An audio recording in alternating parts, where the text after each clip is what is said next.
வாசிக்கலாம்.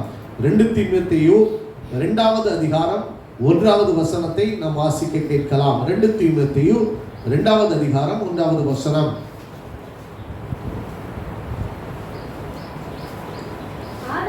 ஆதலால் என் குமாரனே, நீ கிறிஸ்து இயேசுவில் உள்ள கிருபையிலே பலப்படு. கண்களை மூடி இந்த வார்த்தையின் அடிப்படையிலே தேவன் நம்மோடு கூட பேசும்படியாக, நாம் வந்திருக்கிற சூழ்நிலை என்ன என்பதை கர்த்தர் அறிந்தவராய் நம்மோடு கூட சம்பாஷிக்கும்படியாக தேவ கரத்துல நம்மையும் நமக்கு உண்டான எல்லாவற்றையும் தாழ்த்தி ஒப்புக் கொடுக்கலாம். அன்பின் பரலோக பிதாவே, இந்த பரிசுத்த ஓய்வு நாள் ஆராதனைக்காக கூட நாங்கள் ஸ்தோத்திரிக்கிறோம், துதிக்கிறோம். இந்த வேளையிலும் நாங்கள் பலப்படத்தக்க விதமாய் கர்த்தர் எங்களோடு கூட பேசும்படியாய் ஜெபிக்கிறோம். அன்னைக்கு பவுல் தீமோத்தேயுவுக்கு கட்டளையிட்ட ஒரு காரியம், உன் கையிலே நாட்களிலே கர்த்தர் ஒரு பொறுப்பை வைத்திருக்கிறார். அந்த பொறுப்பிலே நல்ல போராட்டத்தை நீ போராட கர்த்தர் உன்னிடத்திலே எதிர்பார்க்கிற ஒரு காரியம், நீ கிறிஸ்து இயேசுவில் உள்ள கிருபையிலே நீ பலப்பட வேண்டியது அவசியம் என்று சொல்லி நீ பேசின வார்த்தைகள் மூலமாக நீங்க எங்களோடு கூட நீங்க பேசுங்க. நாங்கள் பலப்படத்தக்க விதமா எங்களோடு கூட பேசுங்க. கர்த்தருடைய வார்த்தை ஜீவன் உள்ளது, வல்லமை உள்ளது, எங்களை பிழைக்க வைக்கிறது, எங்கள் ஆத்மாவை உயிர்ப்பிக்கிறது என்று நாங்கள் பார்க்கிறோமே, எங்கள் கண்களை தெளிவிக்கிறது என்று நாங்கள் பார்க்கிறோமே. அந்த ஜீவ வசனம் இன்றைக்கு எங்களோடு கூட பேசட்டும். இந்த வார்த்தைகளுக்கு விரோதமாக எழும்புகிற எல்லா தடைகளையும் தேவன் மாற்றி போட்டு இந்த வார்த்தைகளை உட்கொள்ள எங்களுக்கு கிருபை தாரும், பலப்படுத்தும். இயேசுவின் மூலம் ஜெபம் கேளும் நல்ல பிதாவே, ஆமென், ஆமென். இந்த வார்த்தைகளை குறித்து பவுல் உத்தம குமாரனாகிய தீமோத்தேயுக்கு சொல்லுகிற ஒரு ஆலோசனை என்னவென்றால், பிரயாசப்பட்டு பயிரிடுகிறவன் பலனை பெற்றுக் கொள்ள வேண்டும். கர்த்தருடைய ராஜ்யத்திலே வேலை செய்கிறவனுக்குரிய பலன் அடைய வேண்டும். ஆனால் முதலாவது அதற்கு எனக்குள்ளே காணப்பட வேண்டிய ஒரு காரியம் என்னவென்றால், ஆதலால் என் குமாரனே, நீ கிறிஸ்து இயேசுவில் உள்ள கிருபையிலே பலப்பட வேண்டும். பலன் இல்லாதபடி நம்ம ஒரு காரியத்தை நிறைவேற்ற முடியாது. இன்னைக்கு ஒரு சில காரியங்களின் அடிப்படையில் என்னென்ன காரியத்துல நானும் நீங்களும் பலன் அடைய வேண்டும் என்று சொல்லிதான் இன்னைக்கு சில காரியங்களை சிந்திக்க போகிறோம். நீங்க வாசிக்க கேட்ட நியாயாதிபதியினுடைய புத்தகத்திலே 3வது அதிகாரத்துல 1வது வசனம் 2வது வசனம் வாசிக்க கேட்போமே. நடந்த இஸ்ரவேலராகிய சோதிப்பதற்காகவும்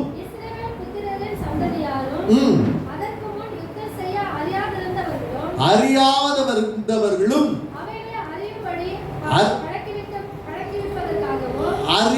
அறியும்படி பழக்குவிக்கப்படுவதற்காகவும்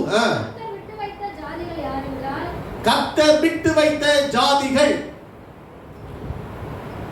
அப்படின்னா அவர்கள் நல்ல தேசத்துல போயிருக்கிறாங்க, அவர்கள் கர்த்தர் கொடுத்த சுதந்திர வீதத்துல தான் போயிருக்கிறாங்க.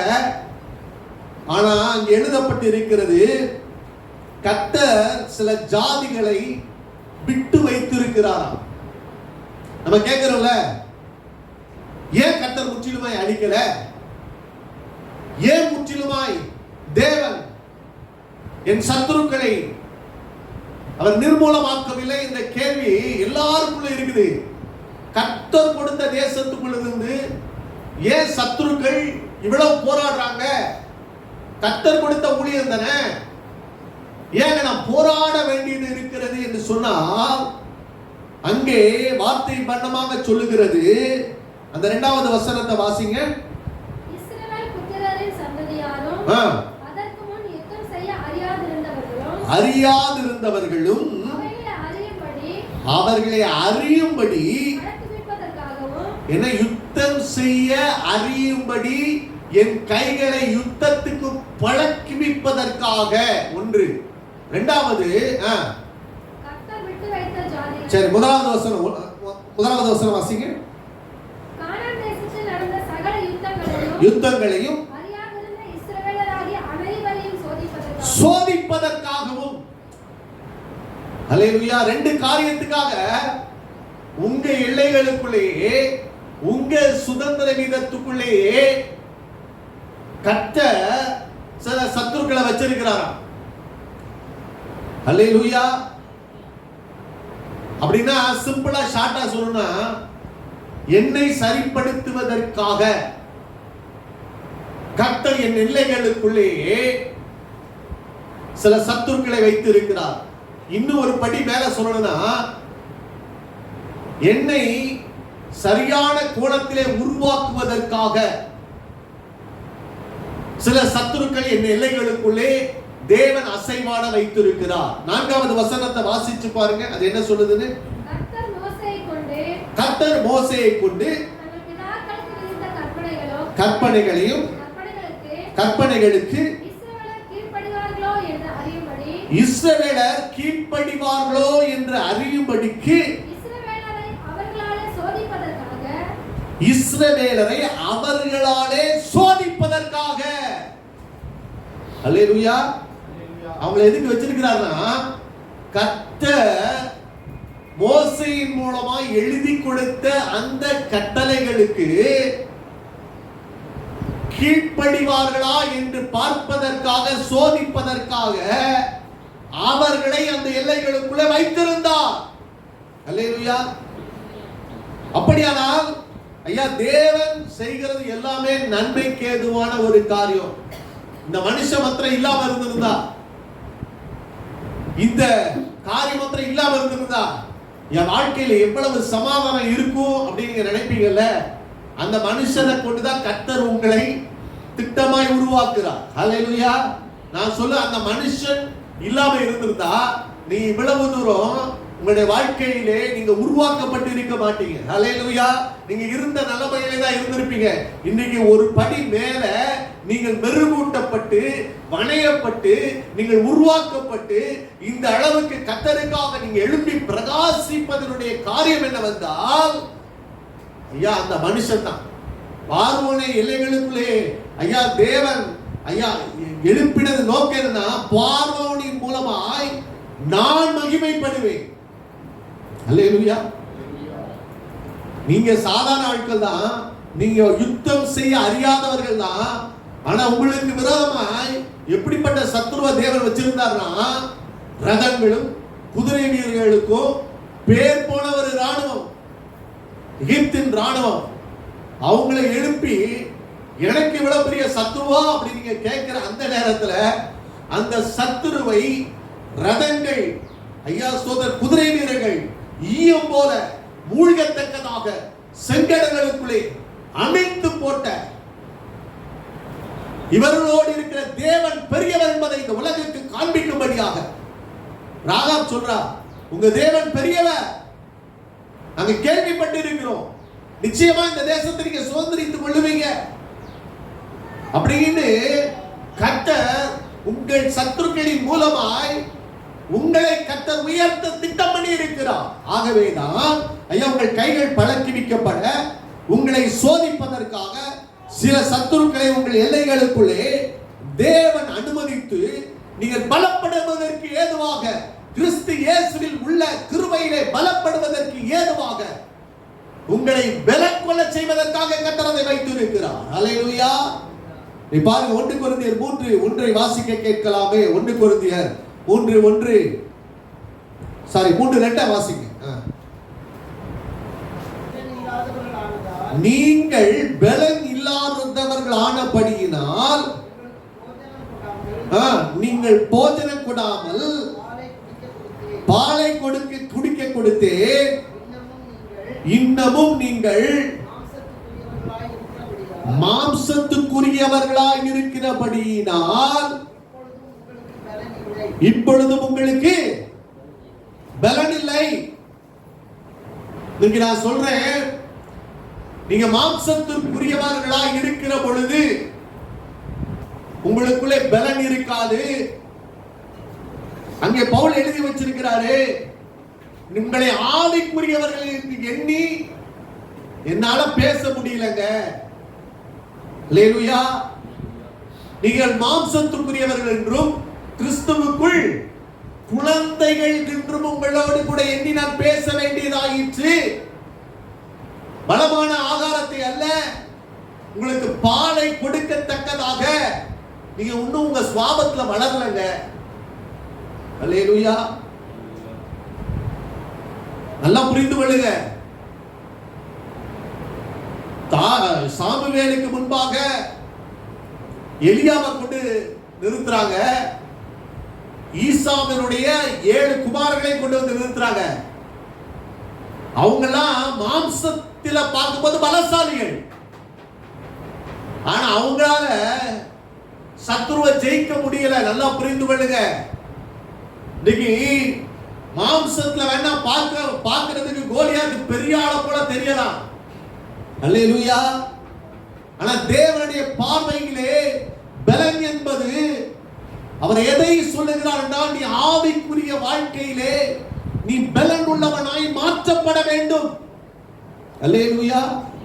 மாம்சத்தின் குணங்களை வைத்துக் கொண்டு இல்ல மாம்சத்தின் பலனை வைத்துக் கொண்டு நீ ஆவிக்குரிய யுத்தத்தை நீ மேற்கொள்ள முடியாது. அல்லேலூயா. நீங்க பார்க்கலாம், நிறைய நேரத்துல அவங்க ஒன்றுமில்லாதவங்களா இருப்பாங்க, லோஞ்சான போல இருப்பாங்க. ஆனா சத்துருடைய ராஜ்யத்துக்கு ஐயா சத்துரு நடுங்குகிற ஒரு மனிதனாய் காணப்படுவாங்க. அவங்களே வீக்கா இருப்பாங்க, பலவீனமா இருப்பாங்க. ஆனா சத்துரு நடுங்குவான். அல்லேலூயா. இன்னைக்கு அப்படிப்பட்டவர்களை தான் தேவன் தேடிக்கொண்டிருக்கிறார். அல்லேலூயா. இன்னைக்கு ஆண்டவர் முதலாவது என்ன பலனை கிருபையிலே பலப்பட வேண்டும் என்று விரும்புகிறார் என்றால், மாம்ச பலத்தை நம்பிக்கொண்டிருப்பதல்ல, கிறிஸ்து இயேசுவின் கிருபையிலே நீ பலப்பட வேண்டும். அல்லேலூயா. இன்னைக்கு அவர் சொல்றார் பாருங்க, 3வது வசனத்தை வாசிக்க கேட்போமே. பொறாமையும் வாக்குவாதமும் பேதகங்களும் உங்களுக்குள்ளே இருக்கிறபடியினால் மாம்சத்துக்குரியவர்களாய் இருந்து மனுஷ மார்க்கமாய் நடக்கிறீர்கள் அல்லவா? அல்லேலூயா. இதுக்கு என்ன இருக்குதா? பொறாமை வருது, வாக்குவாதம் இருக்குது, பேதகங்கள் உங்களுக்குள்ள இருக்குது. பிறகு நீங்க எப்படி உங்களுக்குள்ள ஆவிக்குரியவர்கள் என்று உங்களை எண்ணிக்கொள்ளுகிறீர்கள் என்று சொல்லி இங்க பவுல் கேள்வி எழுப்புகிறதை பார்க்க முடியும். அல்லேலூயா. இன்னைக்கு ஐயா சோத்ரம், இவைகள் எல்லாம் நமக்குள்ள இருக்கிற பொழுது நான் சொல்லுகிறேன், ஐயா நம்ம சத்துருடைய ராஜ்யத்தை ஐயா ஜெயிக்க முடியாது. அதனாலதான் ஆண்டவர் முதல்ல சொல்றாரு, ஐயா உன்னை நீ முதல்ல சரிப்படுத்திக் கொள், உன் வாழ்க்கையில் நீ பலப்படு, உன் மாம்சத்துக்குரியவைகளை களைந்து போட்டு நீ ஆவிக்குரிய காரியங்களை தரித்துக் கொள்ளுகிற பொழுதுதான் ஐயா தேவனுடைய ராஜ்யத்துக்கு நீ ஒரு பிரயோஜனமாய் மாற முடியும் தீமோத்தேவே என்று சொல்லி பவுல் தீமோத்தேயுக்கு ஆலோசனை சொல்லுகிற முதல்ல நீ பலப்படு. அல்லேலூயா.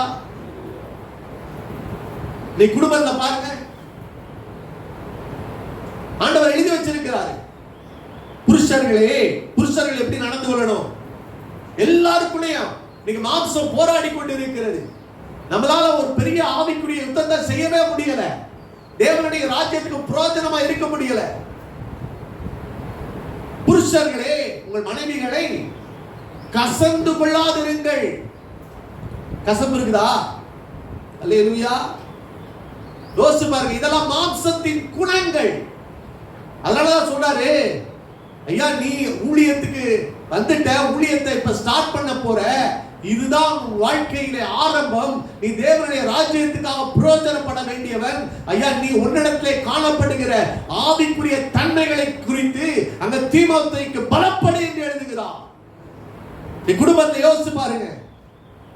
உங்கள் ஜெபங்களுக்கு தடை வராதபடி புருஷர்கள் என்ன செய்யணுமா? ஜெபம் செய்யணும். ஆனா தடை வராதபடி அவர் சொல்றாரு, கோபமும் தர்க்கமும் இல்லாமல். ஹல்லேலூயா. அது என்னன்னா, நம்ம ஜெபங்களுக்கு தடையை கொண்டு வந்து விடுமா? ஒரு உரைக்குள்ள ஒரு கத்தி தான் இருக்க முடியும். ஒண்ணு மாம்சத்துக்குரிய காரியம், இல்ல ஆவிக்குரிய காரியம். துதித்தலும் சபித்தலும் ஒரே இடத்துல இருந்து ஐயா ஒரே நாவினாலே நம்ம செய்ய முடியாது. ஒன்று, அதனாலதான் யாக்கோபு எழுதி வச்சிருக்கிறாரு, நீ தேவனை துதிக்கிறாய், ஆனா தேவனால் படைக்கப்பட்ட மனுஷனை நீ சபிக்கிறாய். எப்படிப்பா ஒரே ஊற்றிலிருந்து தித்திப்பும் கசப்புமான நீர் புறப்படும் என்று சொல்லி கேட்கிறார். அல்லேலூயா. அப்படியானா ஜெபம் செய்கிற நீ ஆண்டவர் சொல்ல கோபமும் தர்க்கமும் எடுத்தவுடனே டபால் கோபம் வந்துருது. அல்லேலூயா. ஏன்னா மாம்சம் ஒட்டி கொண்டிருக்கிறது. ஆண்டவர் சொல்லுகிறார், முதல்ல மாம்சத்தை களைந்து போடு. வீட்டுல பொண்ணு பார்க்க வந்திருந்தாங்க. அப்ப பேசிக்கிட்டே இருந்தாரா. அப்ப பெண்ணை பத்தி விசாரிச்சுட்டு இருந்தாங்களா. அவங்க சொன்னாங்களா, நல்லா பாடுவா, ஆனா என்ன ஒரு சின்ன வீக்னஸ் உண்டு, கோபம் வந்துச்சுனாதான் எடுத்து எரிஞ்சு பேசிடுவா. மற்றபடி எல்லாம் கொயர்ல இருக்கிறா, சர்ச்சு கொயர்ல நல்லா ஜெபம் பண்ணுவா, பாஸ்டர் சொன்னவனா எடுத்து ஜெபம் பண்ணிடுவா. ஆனா கோபம் வந்துருச்சுன்னா எடுத்து எரிஞ்சு பேசிடுவா. மாப்பிள்ளையை பற்றி இவங்க விசாரிச்சாங்களா, எப்படி மாப்பிள்ளை சர்ச்சு காரியங்கள் எல்லாம் எப்படி அவர் பார்ட்டிசிபேஷன். சாச்சா, அவரு கொயர்ல இருக்கிறாரு, நல்லா ஜெபம் பண்ணுவாரு. என்ன கொஞ்சம் கோபம் வந்துச்சுன்னா கிட்டார் கூட வாசிப்பாரு. கோபம் வந்துச்சுன்னா கையை நீட்டி வெளுவெளுன்னு எடுத்துருவாரு. மற்றபடி ஒரு பிரச்சனை. இன்னைக்கு இப்படிதான் ஒரு மாம்சம் ஏதோ ஒரு வகையிலே ஒட்டி கொண்டிருக்கிறது. தேவன் சொல்லுகிறார், இன்றைக்கு கிறிஸ்து இயேசுவின் கிருபையிலே என்ன செய்ய வேண்டுமா? பலப்பட வேண்டும். அல்லேலூயா. அங்க பாருங்க, மனைவிகளுக்கு சொல்றார் பாருங்க. 1 பேதுரு 3:7 வாசிங்க.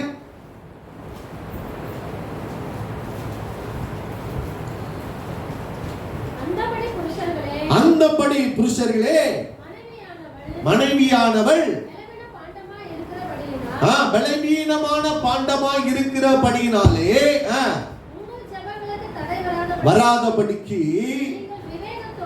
விவேகத்தோடும் வாழ்ந்து, அவங்க பலவீனமான பாண்டம் அவங்களை குறித்து என்ன சொல்லப்பட்டு இருக்கிறதுனா 3வது 4வது வசனத்தை வாசிக்க கேட்கலாம்.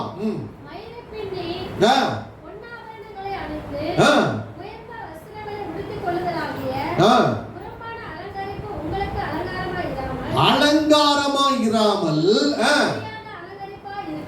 அழியாத அலங்கரிப்பாய் இருக்கிற சாந்தமும் அமைதலும் உள்ள ஆவியாகிய இருதயத்திலே மறைந்திருக்கிற குணமே உங்களுக்கு அலங்காரமாய் இருக்க கடவுது. அப்படியானால் ஐயா சொல்லுகிறேன், இன்றைக்கு நீ பலப்பட வேண்டிய ஒரு காரியம் இருக்கிறது. கணவனே, நீ பலப்பட வேண்டிய ஒரு காரியம் இருக்கிறது. மனைவியே, நீ பலப்பட வேண்டிய ஒரு காரியம் இருக்கிறது.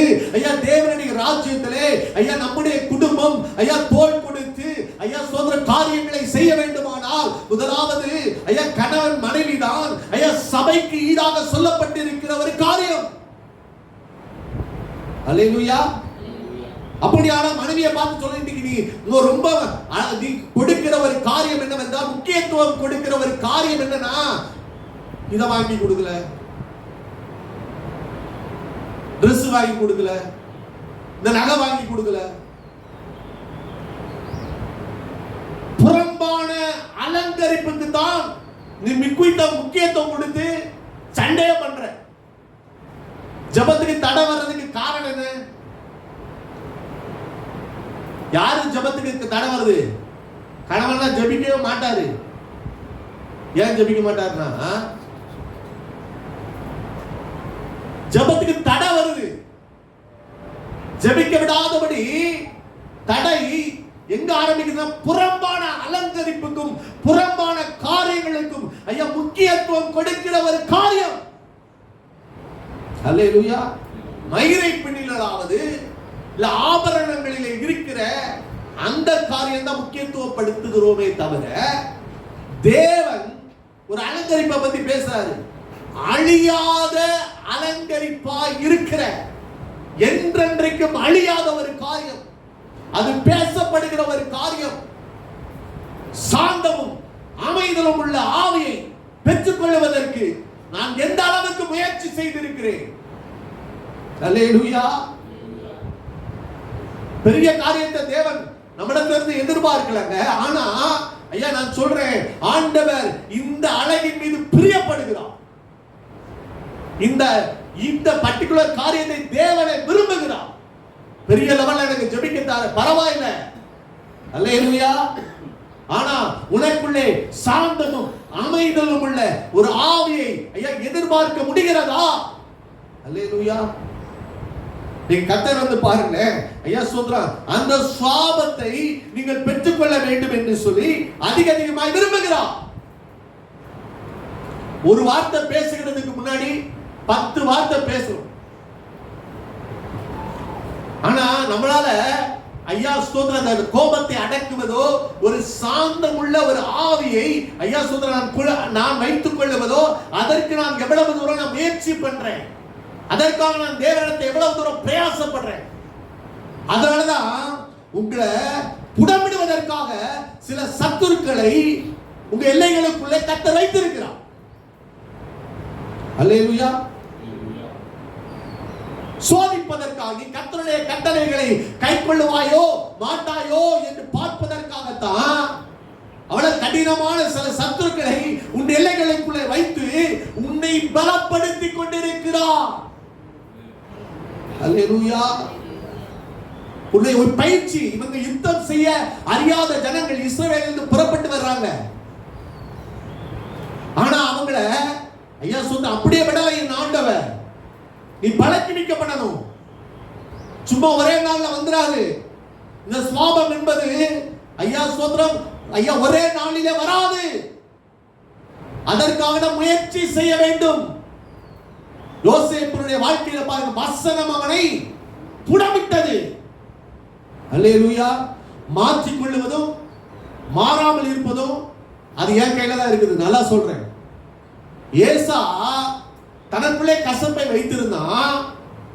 அவன் என்ன வச்சிருந்தான் தெரியுமா? யாக்கோபு மேல, என் தகப்பனும் என் தாயும் ஒரு நாள் மரித்து விடுவார்கள், பின்பு இவனை கொன்று போடுவேன் என்று சொல்லி கசப்பை ஒளித்து வைத்திருக்கிற அனுபவம் ஒன்று இருக்கிறது. அல்லேலூயா.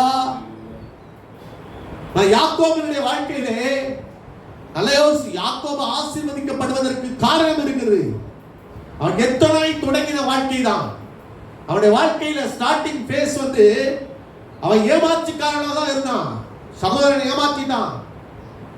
கூட கொடுப்பேன், நீ உன் சுதந்திர வித பாகத்தை எனக்கு தரணும் சொல்லிட்டு ஏமாத்திரவன் தான். பின்னாட்கள்ல தகப்பனுடைய ஆசீர்வாதத்தை திருடினவன் தான். ஆனா ஒரு நாள்ல பெனியேல் என்கிற ஒரு இடத்துக்குள்ளே கடந்து வந்த பொழுது அவன் தேவனிடத்துல மன்றாடுகிறான் பாருங்க. அல்லேலூயா. நீங்களும் நானும் என் வாழ்க்கை ஆசீர்வதிக்கப்படுவதற்கு என்னால என்னை மாற்ற முடியாது. நல்லா புரிந்து கொள்ளுங்க. ஏன் தேவ சமூகத்தை நாடுகிறோம், ஏன் தேவனை தேடுகிறோம்னா ஐயா என்னுடைய ஒரு சுவாபத்தை கூட என்னால மாற்ற முடியாது. அது மறைந்திருக்குமே ஒழிய ஒரு நாள் அந்த மறைந்திருக்கிற குணம் ஐயா சொல்ற அந்த சூழ்நிலையில் வருகிற பொழுது வெளிப்படும். தேவன் தான் என்னை மாற்ற வல்லவர் என்று ஐயா தேவ பாதத்தில் வந்து விழுந்து கிடக்கிறோம். அன்றைக்கு பெரியல்ல அதான் சொன்னான், ஆண்டவர் என்னை ஆசீர்வதிங்க, என்னை மாற்றுங்க. அவர் மாற்றினாதாங்க குடிப்பழக்கத்தை மாற்ற முடியும். அவர் மாற்றினாதான் கோபத்தை மாற்ற முடியும். அவர் மாற்றினாதான் சாந்த குணத்தை கொடுக்க முடியும். அவர் மாற்றினாதான் உன் சாபத்தை மாற்ற முடியும். நானா முயற்சி பண்ணி ஐயா நான் தோல்வி அடைவதுதான். நான் சொல்றேன், வெளியேறிக்கு அப்புறம் யாக்கோபுடைய அவன் கேட்கிறாரு, உன் பேர் என்னன்னு கேட்கிறாரு. அவன் சொல்றான், யாக்கோபு சொல்றான், இனி யாக்கோபு அல்ல இஸ்ரவேல் என்று அழைக்கப்படுவாய். அல்லேலூயா. இது யார் மாற்றினதுன்னா அவர் மாற்றினது. அல்லேலூயா. அதுக்குதான் ஏசா தேவனை தேடவில்லை. ஏசா வஞ்சகத்தை என்ன செஞ்சான் தெரியுமா? தன் சந்ததியாய் பரப்பி வைத்திருந்தான். அண்ணன் கூட பேசாத, தம்பி கூட பேசாத. ஐயா சொல்றான், அந்த ஏதோமுடைய ஐயா காரியம் நீங்க நல்லா பாருங்க. இஸ்ரவேல் ஐயா பாபிலோன் சிறையிருப்புகளை கடந்து போகிற பொழுது ஐயா சொல்றான், ஏதோம் அவர்களை பார்த்து சிரித்தான், அவர்களை பார்த்து நகைத்தான். ஐயா சொல்ற அஸ்திபாரம் மட்டும் இடித்து போடுங்கள் என்று கூறினான் என்று சொல்லி எழுதப்பட்டிருக்கிறது. அப்படியானால் கசப்பை பரம்பரையாய் அவன் வைத்திருந்தான். அதனாலதான் ஆண்டவர் சொன்னாரு, அவனுடைய ஆக்கினையை நான் திருப்ப மாட்டேன். அல்லேலூயா. ஆனா யாக்கோபு அப்படி இல்லைங்க. தேவ பாதத்துல பெனியல்ல போய் போராடினான். ஆண்டவரே, இதுவரைக்கும் நான் ஆசீர்வாதத்துக்காக மற்றவங்களை ஏமாத்தி வாழ்ந்த நாட்கள் இருந்தது. என் ஆசீர்வாதத்தை நான் பெற்றுக் கொள்வதற்காக என்னுடைய சகோதரனை கூட ஐயா நான் கூட கொடுத்து நான் ஏமாற்றினேன். என் தகப்பனார் இருந்த மாறுவேஷம் வேடம் போட்டு ஐயா ஒருவேளை நான் சபிக்கப்பட்டு போவேன் என்று தெரிந்தும் கூட மாறுவேஷம் போட்டு நான் தான் ஏசா என்று சொல்லி ஏமாற்றினேன். ஆனா இந்த பெரியரை நான் கடந்து போகிற பொழுது என் வாழ்க்கை மாற வேண்டும் என்று சொல்லி அங்க எழுதப்பட்டிருக்கிறது. யாக்கோபுடைய வாழ்க்கையிலே அஸ்தமித்து போன சூரியன் ஐயா மறுபடியும் உதித்தது. அல்லேலூயா. மறுபடியும் உதிக்க வேண்டும். அல்லேலூயா. நீதியின் சூரியன் உதிக்க வேண்டும். நல்லா பாருங்க, நான் ஒரே ஒரு காரியத்தை காண்பிக்கிறேன் உங்களுக்கு. ஆதியாகமம் 5வது அதிகாரம் 26வது வசனத்திலிருந்து வாசிக்க கேட்கலாம். யோசேப்பு உயிரோடு இருக்கிறான். அவன் எகிப்து தேசத்துக்கெல்லாம் அதிபதியாய் இருக்கிறான் என்று அவனுக்கு அறிவித்தார்கள். அவன் இருதயம் மூர்ச்சை அடைந்தது. அவன் அவர்களை நம்பவில்லை.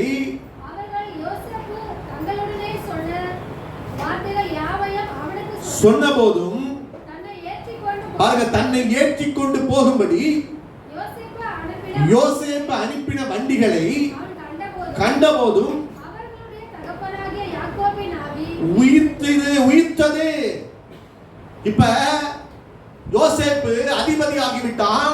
யோசேப்பு சொல்றான், எங்க அப்பாவை போய் அழைத்து கொண்டு வாங்க, ரதங்களை கொண்டு போங்க, நான் இப்படிப்பட்ட உயர்ந்த நிலையில இருக்கிறேன் அப்படின்னு சொல்லி அவர்களுக்கு வேண்டிய எல்லாவற்றையும் நான் இந்த தேசத்துல செய்து கொடுப்பேன், அவர்களை ஆசீர்வாதமாய் நான் வாழ வைப்பேன் என்று சொல்லி அவர்களுக்கு ஒரு அழைப்பு, யாக்கோபுக்கு ஒரு அழைப்பை கொடுக்கிறான். யாக்கோபுக்கு என்னன்னா நான் ஆசீர்வாதமா இருக்கணும் சொல்லி சின்ன வயசுல இருந்து ஒரு வெறி. அல்லேலூயா. அதனாலதான் எத்தனாய் அவன் செயல்பட்டான்.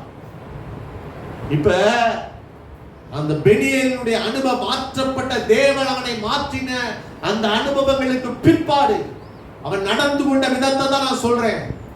தேவனே ஒரு மனுஷனை மாற்ற முடியும் என்பதற்கு யாக்கோபுடைய வாழ்க்கையை கொண்டு நான் பேசிக் கொண்டிருக்கிறேன். ரதங்களை பார்க்கிறான், யோசேப்பு சொன்ன வார்த்தைகளை கேட்கிறான். முதல்ல நம்ப முடியல. ரதங்களை எல்லாம் பார்த்த பிறகு அவன் ஆவி உயிர்த்தது. அவன் என்ன செய்யறான் பாருங்க, அந்த ரதங்களோட போறாங்க.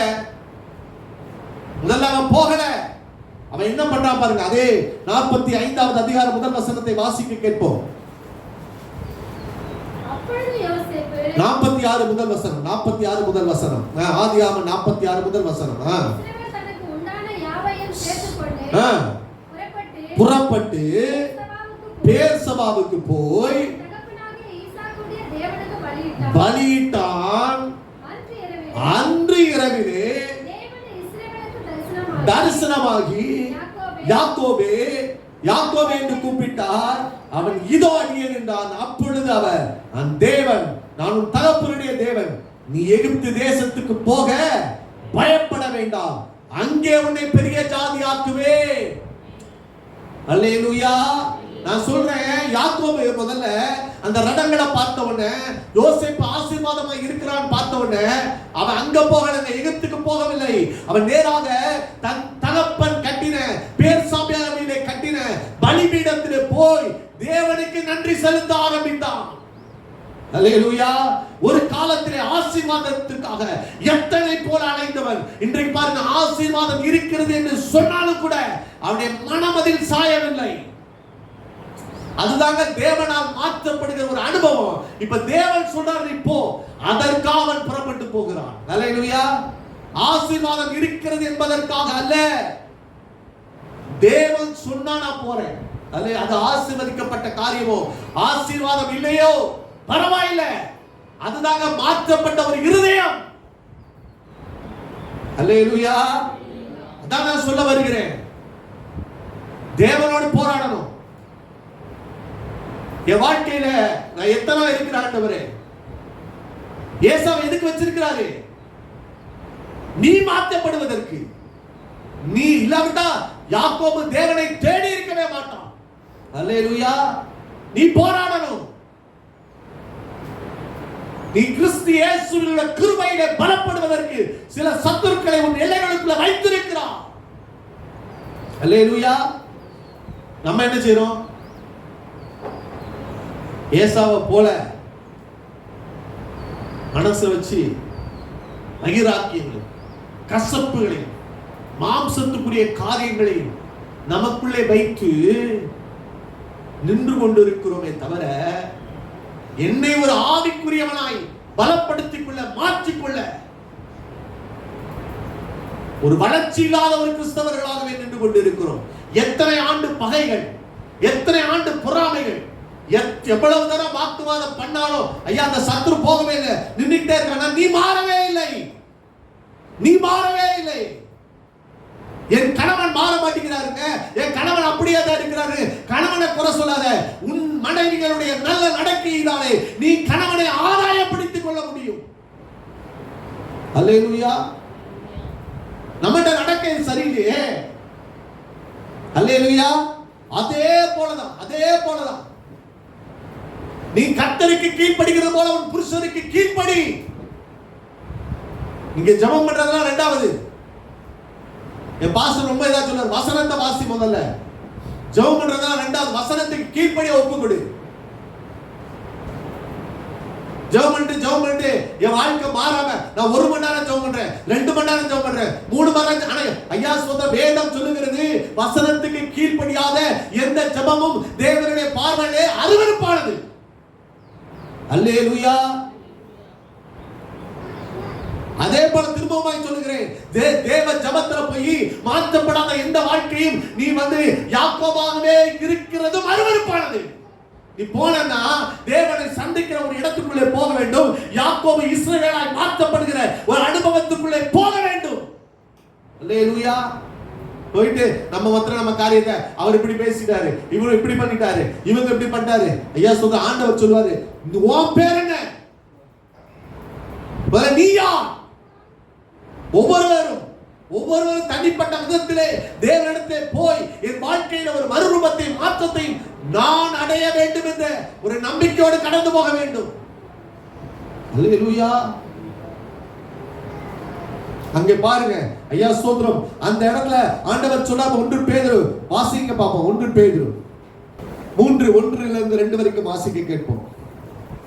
அந்தபடி மனைவிகளே, உங்கள் சொந்த புருஷர்களுக்கு கீழ்ப்படிந்திருங்கள்.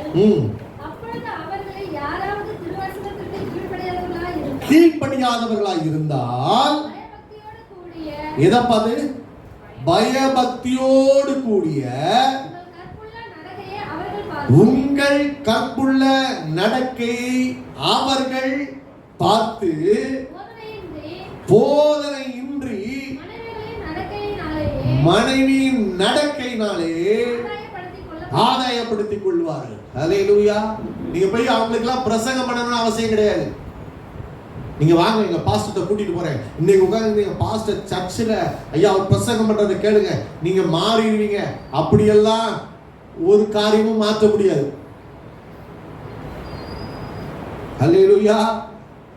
நான் சொல்றேன், நீ மாறிட்டேனா அவரு மாறிடுவார். அல்லேலூயா. ஐயா சோத்திரம். அவங்க ஒன்றும் ஐயா பல ஜெப வாழ்க்கையை காட்ட சொல்ல, இல்ல சர்ச்சில் நான் 3 மணி நேரம் போய் காலைல ஆராதனை அட்டம் பண்ணிட்டு வந்திருக்கேன் பாருங்க. அங்க போட்டிருக்கு, அவர்கள் யாராவது திருவசனத்துக்கு கீழ்ப்படியாது இருந்தால் பய பக்தியோடு கூடிய உங்கள் கற்புள்ள நடக்கையை அவர்கள் பார்க்கும் பொழுது, அல்லேலூயா, அவங்க பார்க்கணும். தேவ சாயலை உங்களுக்குள்ளே பார்க்க வேண்டும். கர்த்தர் அப்படிதான் எழுதி வச்சிருக்கிறார். நீங்க எளிதாய் ஆதாயப்படுத்திக் கொள்ளலாம். எனக்கு தெரிஞ்ச ஒரு புக்கு நான் படிச்சிருக்கேன். நார்த் இந்தியால சர்மா அப்படின்னு சொல்லிட்டு, அவங்க முழு பேரை மறந்துட்டேன். காலையில் ஞாபகம் வந்துச்சு, நான் அந்த புக் எடுத்து பார்க்கணும்னு வச்சேன், மறந்துட்டேன். அவங்களுக்கு மனைவி ஆஷான் என்கிற ஒரு சகோதரி. அவர் இவங்க என்னன்னா, இவங்க ஆண்டவருக்குள்ளே வளர்க்கப்பட்டாங்க. பயபக்தி உள்ள ஒரு குடும்பம். நர்ஸாய் பணிபுரிந்தார்கள். அப்ப தேவ சித்தத்தின்படி தான் திருமணம் செய்யணும்னு சொல்லி எல்லா காரியத்தையும் அவங்க ஜெபத்திலே வைத்து காரியத்தை செய்தவர்கள். ஆனால் சூழ்நிலை எப்படிப்பட்டு தள்ளப்பட்டது என்றால், இவரு ஒரு தடவை ஆஸ்பத்திரிக்கு வராரு, இவங்களை பார்க்கிறாரு, அவருக்கு பிடிச்சிருச்சு. இவங்களை வீட்டில் கேட்குறாங்க. அப்ப அவங்களும் சொல்லிட்டாங்க, அவங்க பகத்சிங் அப்படின்ற ஒரு போதகருக்கு கீழாக வளர்க்கப்பட்டாங்க. அந்நிய நுகத்தில் பிணைப்படக்கூடாதுன்னு அவங்களுக்கு நல்லா தெரியும். ஆனால் ஆண்டவர் தெளிவாய் சொல்லுகிறார், உனக்கு நான் அவரை மணவாளனா வச்சிருக்கிறேன், நீ திருமணம் பண்ணணும் அப்படின்னு சொல்லிட்டு கர்த்தர் சொன்னதின் நிமித்தமாக அங்க அந்த குடும்பத்துக்குள்ள போறாங்க. முதல் கொஞ்ச நாட்கள் தான் அவங்களால அவங்க நினைச்ச சந்தோஷங்கள் எல்லாம் கிடைச்சிச்சு. அடுத்து இவங்களுடைய மத வைராக்கியத்துக்காக, தேவன் மீது காட்டின அன்பிற்காக முழு குடும்பமும் புறக்கணித்தது. பயங்கரமான வேதனைக்குள்ளாய் கடந்து போனாங்க. மாமனார் மாமியார் இன்னொரு பக்கம், கணவர் அன்பை இழந்து போன காரியம். கடைசியில இவங்க ஒரே ஒரு காரியம் தான், இந்த வசனத்தை பிடிச்சுக்கிட்டாங்க, நல்ல நடக்கையினாலே நான் என் கணவனை ஆதாயப்படுத்த முடியும். இந்த கணவர் சினிஃபீல்டு பிளஸ் பாலிடிக்ஸ்ல இருக்கிறவர், பயங்கர செல்வாக்கான ஒரு மனிதர். அவரை எதிர்த்து இவங்களால ஒன்றுமே செய்ய முடியாது. பொறுமையாக இருந்தாங்க. அவமானமான பேச்சுக்கள், கொடுக்கப்பட வேண்டிய மரியாதை அந்த குடும்பத்திலே கொடுக்கப்படவில்லை. எல்லாவற்றையும் பொறுமையாய் சகித்தது நிமித்தம் ஒரு நாள் மாமனார் மாமியார் கண்களில் தேவன் தயவை கட்டளையிட்டார். அவங்க ஏற்றுக்கொண்டாங்க. அந்த கணவன் மாத்திரம் ஏற்றுக்கொள்ளவே இல்லை. கணவன் வேலைக்கு போயிருக்கிற நேரம் வீட்டில் உட்கார்ந்து ஜெபம் பண்ணுவாங்க. சில வேளைகளிலே அவர் அதிகாலையில் ஜெபிக்கிறத பார்த்த உடனே இவருக்கு எரிச்சலா வரும், கோபமா வரும். சில நேரங்களில் பூட்ஸ் காலில் எத்தி வெளியில போய் படுக்க வச்சிருவாரு. நைட்டு ஃபுல்லா அவங்க பணியில நனைந்து, ஆனாலும் கூட பொறுமையோடு கூட சகித்து கொண்டு அந்த வெளியிலே இருந்த நாட்கள் இருந்தது. நான் சொல்ல வருகிற காரியம், ஐயா சோத்ரன், அவர்களும் கிறிஸ்தவர்கள் தான், அவர்களும் கிறிஸ்துவை அறிந்தவர்கள் தான். ஆனால் ஐயா சோத்ரன், தேவனுடைய அந்த திட்டத்தின்படி வாழ்ந்தவர்கள். நான் சொல்லவர் நல்ல நடக்கையை கொண்டவர்களாய் காணப்பட்டார்.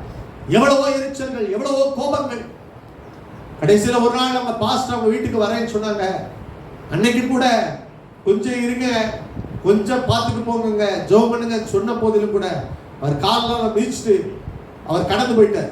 அவங்க தான் ஷூ போட்டு விடணும், அவங்க தான் அவங்களுக்கு எல்லாம் பண்ணணும், பணிவிடைகளை செய்ய வேண்டும், எல்லாம் செஞ்சு எதிர்த்து போயிட்டாங்க. ஆனா நடந்தது என்ன தெரியுமா? ஏதோ ஒரு காரியத்துக்கு அவர் திரும்பி வீட்டுக்கு வருகிற பொழுது அதே சமயத்துல அந்த பாஸ்டர் அவங்க வீட்டுக்கு வந்திருந்தார். அந்த பகத்சிங் என்ற பாஸ்டர், அவர் பேசின வார்த்தைகள் அவருடைய உள்ளத்தை தொட்டது. அந்த ஒரே ஒரு தருணத்தை தேவன் ஏற்படுத்தி கொடுத்தார். நடந்தது என்ன, ஒரு பெரிய மாற்றம் அவருடைய வாழ்க்கையில வந்தது. அதற்கு பின்பாக அவர் அந்த இயேசுவை ஏற்றுக்கொண்டு, நான் சொல்லுகிறேன், அவங்க சொன்ன சாட்சி என்னன்னா, என் மனைவியுடைய நல்ல நடக்கையினாலே நீ கர்த்தருடைய ஊழியத்தை நான் செய்கிறேன் என்று சொல்லி இன்றைக்கும் ஒரு பெரிய ஊழியக்காரனாய், நான் சொல்றேன், அந்த சமுதாயத்தில் இருந்து ஊழியக்காரன் எழுப்புனது கிடையாது. அவ்வளவு தூரம் வைராக்கியமான அந்த குடும்பம்.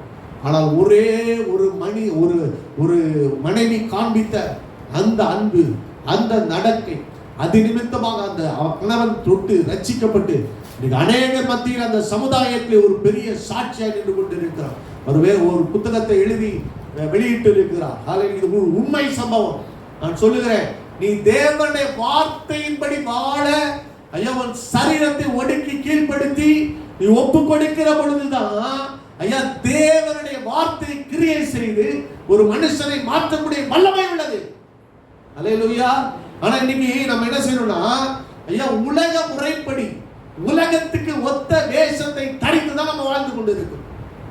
உலகம் என்ன செய்யுமோ, உலகம் எப்படி சண்டை போடுமோ, உலகம் எப்படி கேஸ் போடுமோ, இன்னைக்கு நான் திரும்பமாய் சொல்லுகிறேன், கிறிஸ்தவ வட்டாரத்துல தான் டைவர்ஸ் கேஸ், அதுவும் குறிப்பா கன்னியாகுமரி மாவட்டத்துல தான் ஐயா சுத்ரம் ஆண்கள் பெண்கள் என்று சொல்லி திருமணமான பிறகு ஐயா கேஸ் கோர்ட் கேஸ் அதிகம்.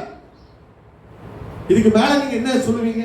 அப்படின்னா எதை நாம் மாதிரியாய் வைத்து நான் வாழ்ந்து கொண்டிருக்கிறேன். ஒரு நாள் தேவன் நிச்சயமாய் கேட்பார். அல்லேலூயா. இன்னைக்கு நான் சொல்லுகிறேன், நாம் மாம்சத்துக்குரியவர்களாய் இருப்போமே ஆனால் எனக்குள்ளே கிரியை செய்கிற அந்த மாம்சமானது ஐயா சொல்றோம் என்ன செய்கிறது? சண்டைகளையும் வாக்குவாதங்களையும் பொறாமைகளையும். தேவன் சொல்றாரு, நீங்க மாம்சத்தை முதல்ல அழிச்சாதான் நீ பலப்படுவான். அல்லேலூயா. முதல்ல யோசிப்பாரு, நான் பேசுற காரியம், நான் செஞ்ச காரியம் ஐயா இது ஐயா சொல்ற எனக்கு ஒரு அலங்கரிப்பை கொடுக்கிறதா, இது தேவன் விரும்புகிற காரியமா இருக்கிறதா, இல்ல அவர் அப்படி பேசினாரு அதனால நான் பேசிட்டேனா? அல்லேலூயா. வேதம் சொல்லுகிறது, நீ பயபக்தியோடு கூட உன் நல்ல நடக்கையினாலே ஆதாயப்படுத்திக் கொள்ளுவாயே. அல்லேலூயா. பாருங்க, இயேசுவானவரும் கூட, நீங்க இயேசுவின் வாழ்க்கையை நீங்க எடுத்து பாருங்க, என்னோடு கூட சேர்ந்து திருப்பிக் கொள்ளுங்கள். எபிரேயர்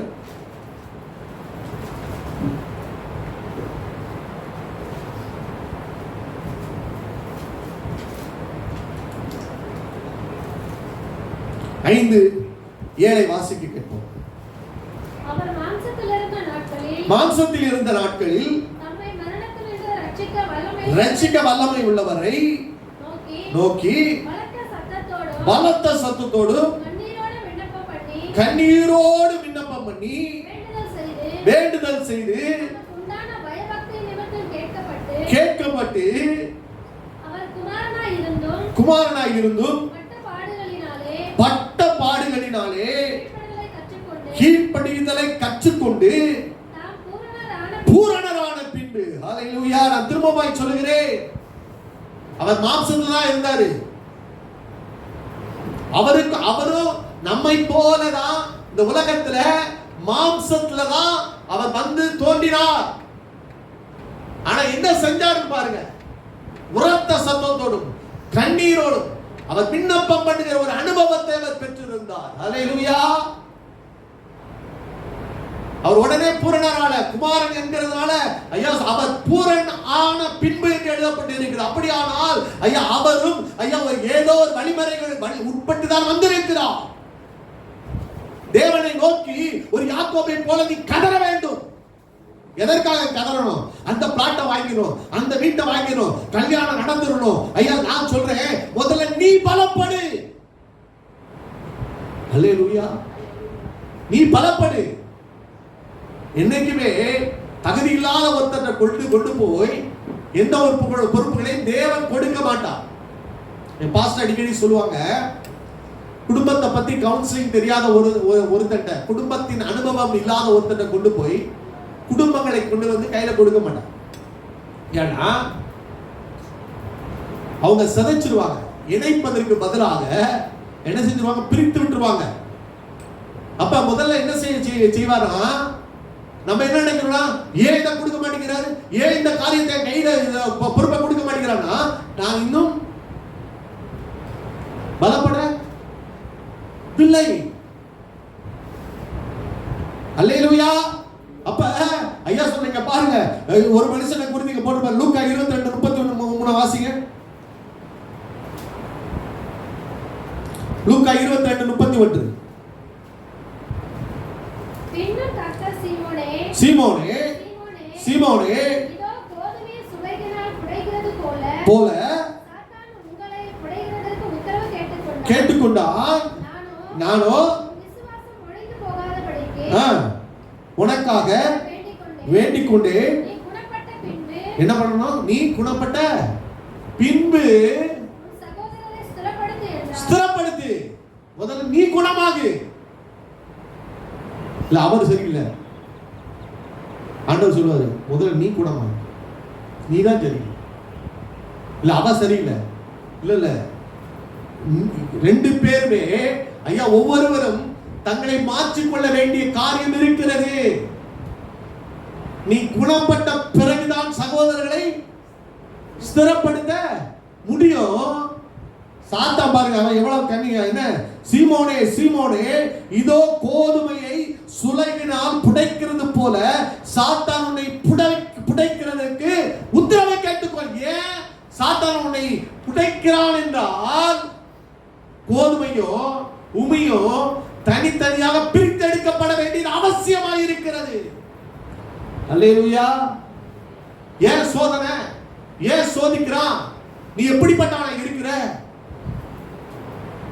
காதை வெட்டிட்டாங்க. இப்படி சொல்லிட்டு கொஞ்ச நேரத்துக்குள்ள இயேசுவை பிடிக்க வந்தாங்க.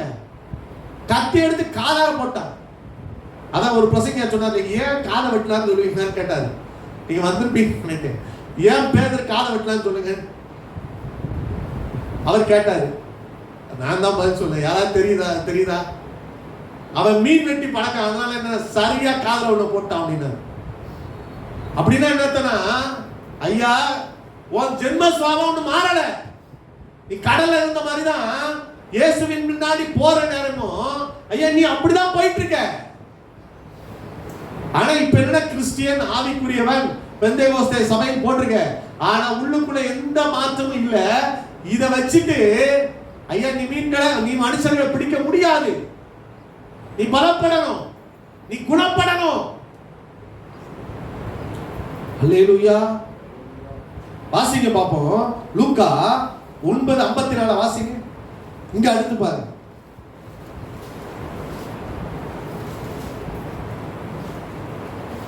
அவருடைய சீஷராகிய யாக்கோபும் யோவானும் அதை கண்டபோது, ஆண்டவரே, எலியா செய்கிறது போல வானத்திலிருந்து அக்கினி இறங்கி அழிக்கும்படி கட்டளையிட உமக்கு சித்தமா? உள்ள விட மாட்டேங்கிறாங்க. கோபம். எலியா அக்கினியை போட்டு அழிச்சிட்டாரா? எலியா அக்கினி இறங்கி அவங்க இருதயம் திருப்பப்பட்டது. இவங்க என்ன செய்றாங்க? இவர்களை அழிக்க. அப்படின்னா என்ன பாத்தீங்கன்னா, ஊழியத்துல நிறைய பேர் நமக்கு விரோதமா எழும்புவாங்க, நம்ம வாழ்க்கையில நமக்கு விரோதமா எழும்புவாங்க. ஆனால் தேவன் சொல்லுகிறார், நான் அழிக்க அல்ல ரட்சிக்க வந்திருக்கிறேன். அல்லேலூயா. எனக்கு விரோதமா பேசினால இவன் அழிந்து போடுவாரு. அப்படி அல்ல. அல்லேலூயா. இன்னைக்கு இல்லாட்டாலும், இன்னைக்கு அவர்கள் மனம் திரும்பாவிட்டாலும், ஐயா ஒரு நாள் வரும், ஐயா யாரை கொண்டாவது கர்த்தர் அவருடைய வாழ்க்கையில மாற்றத்தை கொண்டு வருவார். ஐயா ஸ்தோத்திரம். நான் ஜெபிக்கத்தான் செய்ய வேண்டும் என்று சொல்லி அவர்களுக்காக நின்று திறப்பிலே நிற்க நீர் நானும் அழைக்கப்பட்டிருக்கிறோமே ஒழிய என் தேவன் அழிக்க வரவில்லை, ரட்சிக்க வந்திருக்கிறார். அல்லேலூயா. அக்கினியின் அந்த காரியத்தை ஐயா எலியா கொண்டு வந்ததின் நோக்கம் என்னன்னா, ரெண்டு நினைவுகளோடு குந்தி நின்று கொண்டிருந்த மக்களை கிறிஸ்துவே தெய்வம் என்று சொல்லத்தக்கதாக. பாருங்க, நம்மளுடைய வாழ்க்கை இன்னைக்கு ஒரு மாம்சத்துக்குரியவர்களாக இருக்கிறோம். அதைத்தான் நீங்க சொன்னோம். நீங்க மத்தேயு 26வது அதிகாரம் 52வது வசனத்தை வாசிச்சு பாருங்க.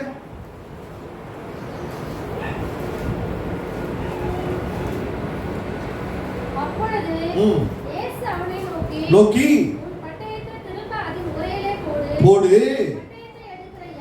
பட்டயத்தை எடுக்கிற யாவரும் மடிந்து போவார்கள். நான் சொல்றேன், பட்டயத்தை எடுத்தவன் கதை. நான் சொல்றேன், மாம்சத்தினால நீங்க ஜெயிக்க முடியாது என்பதற்கு நான் பெரிய சாட்சி என்னன்னா, ஐயா சொல்றேன், பட்டயத்தை எடுத்தவன் ஒரு நாள் பட்டயத்தில் நிச்சயமாய் சாவான். இது உண்மை. நான் நிறைய காரியத்தை பார்த்திருக்கேன், நிறைய பேருடைய வாழ்க்கையை நான் பார்த்திருக்கிறேன். தனக்கு பலம் இருக்க வரைக்கும், ஆனா பலம் இழந்து போன பிறகு அவங்க புழுத்து ஐயா அழிந்து போயிருக்கிறதை நான் பார்த்திருக்கிறேன். அப்படியானால் ஐயா ஸ்தோத்திரம், இன்னைக்கு பட்டயத்தை எடுக்கிற யாவரும் பட்டயத்தால் மடிவார்கள். இன்னைக்கு நம்ம சின்ன பிள்ளைகள்லாம் ஸ்கூல்ல போயிட்டு சண்டை போட்டு வந்துச்சுன்னா பரவாயில்லடா கில்லாடி, நீ என் பிள்ளை பயங்கரமா சண்டை போடுவான், பயங்கரமா அப்படின்னு நிறைய காரியத்துக்கு என்கரேஜ் பண்றோம். ஆனா அது தப்புன்னு சொல்லி கொடுக்குறோமா? நிறைய நேரங்கள்ல எனக்கு ஒரு மாமா இருக்காரு, எங்க அம்மாவுடைய தம்பி. நான் காலேஜில் ஃபர்ஸ்ட் இயர்ல படிக்கும் போது ஸ்ரீவில்லிபுத்தூர்னு ஒரு இடத்துல தான் படித்தேன். அப்ப ரேகிங் உண்டு அங்க.